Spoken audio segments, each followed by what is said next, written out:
80তম স্বাধীনতা দিবস উদযাপন বদরপুর নোরারি কারিয়ানিয়া হাফিজিয়া মাদ্রাসায় দেশের সঙ্গে পালিত হয়।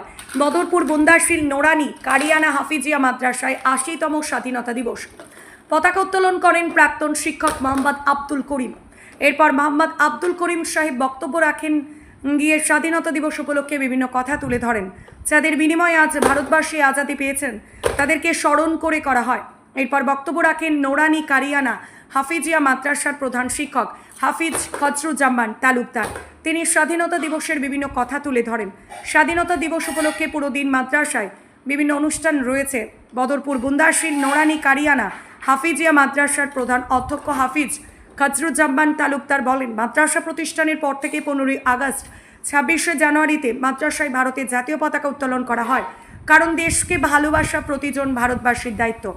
এদিন উপস্থিত ছিলেন মাদ্রাসার প্রাক্তন সভাপতি, প্রাক্তন শিক্ষক, সমাজসেবী মোহাম্মদ আব্দুল করিম, মাদ্রাসার প্রধান অধ্যক্ষ হাফিজ খজরুজ্জামান তালুকদার, শিক্ষক হাফিজ মাওলানা ইকবাল বড়ভূঁইয়া, ছাত্রসহ এলাকাবাসী।